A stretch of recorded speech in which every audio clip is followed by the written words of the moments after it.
On Friday, the Ducks acquired Jacob Trouba from the Rangers in exchange for a fourth-round pick and Earl Vakanainen. My initial reaction? I didn't like the trade. Why are we paying them to take on his $8 million salary for 2 years? This does nothing to help with the logjam at defense, other than the fact that Trouba is a righty. Look, I like Vax. He was a solid 7th defenseman, and finally had a healthy season last year. Now he has a chance to play consistent minutes elsewhere, and I generally wish him nothing but the best. But let's be honest, Vax was an easy scratch in favor of giving a younger defenseman ice time. Now instead of 3 veteran defensemen, we have 4 who likely won't be scratched in Dumoulin, Fowler, Gudas, and now Trouba. That means Michukov, Lacombe, Hellison, and Zellweger are stuck rotating through just 2 spots. But after a bit, I actually like the trade if the Ducks move Cam Fowler or Dumoulin before the trade deadline. Short-term shuffling is manageable for a month or two, especially since Trouba's cap hit keeps the team above the floor if we trade either Fowler or Dumoulin. In fact, we basically need his cap with the floor going up next season. Trouba brings a physical, sometimes controversial, presence on the ice. Verbeek has clearly prioritized physicality during his tenure, and Trouba fits that mold. As the former captain of the Rangers, he should also contribute leadership in the locker room.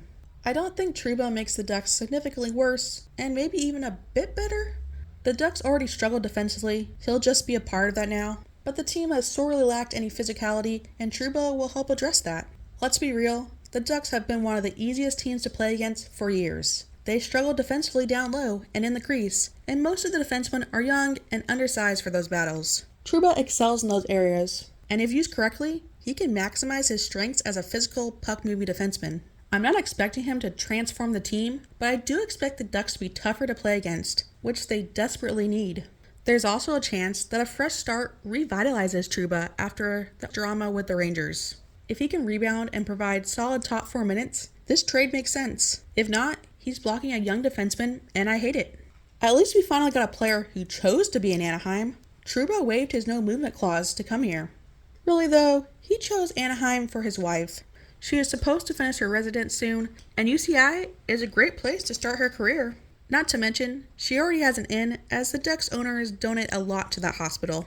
Based on Verbeek's comments, I wouldn't be shocked if the Ducks considered re-signing Trouba after his current deal ends. He is 30 now, and will be 32 at the end. He likely would take a significant pay cut, especially if his wife does indeed start her career in Anaheim. I also wouldn't be shocked if they flip Trouba. I mean, it depends on his no-trade clause, but at 50% retained, that's not too bad.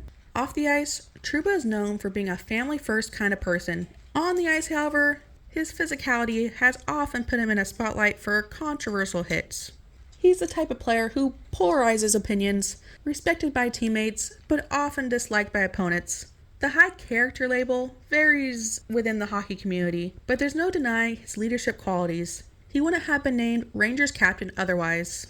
Hopefully, his toughness and experience bring some much-needed motivation to the Ducks locker room. And Ryan Strome and Frank Vatrano probably are pretty excited about it. Strome even said it was nice to add a piece instead of trading away like we have the past few years. Trouba will wear number 65 for the Ducks, since 8 is, retired. Trouba will most likely make his Ducks debut against the Montreal Canadiens. I'll hold more judgment on the trade until we see him play a few games. Maybe he plays really well with Zellweger, Lacombe, and Michukov, and helps bring out their best.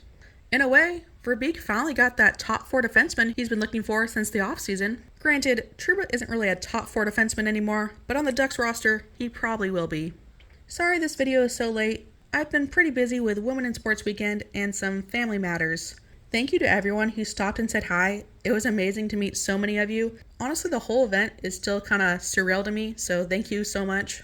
If you want a recap of the Wild game, I'll keep it short. The Ducks played poor against the best team in the league, and it went about how you'd expect. Gibson played good, but was left out to dry, and the Gudas and Fowler pairing was still a thing, and it was awful. Hopefully, they make some changes there since Trouba should be playing. McGinn got the lone Ducks goal in his first game back, and the Ducks really never generated anything, losing 5-1. Pretty hard to play offense when you're missing 2 of your best players in Leo and Z. And I gotta say, hockey without Zegras and Karlsson is hella boring. Luckily though, Leo looks like he'll be back as he was a full participant at Ducks practice today. Boom. We'll find out more about Zegras, but Eric Stevens saw him on crutches and he said he'd be out for a while. Hoping for the best there. Thank you to our members. If you enjoyed the video, like and subscribe. Thank you for watching, and go Ducks!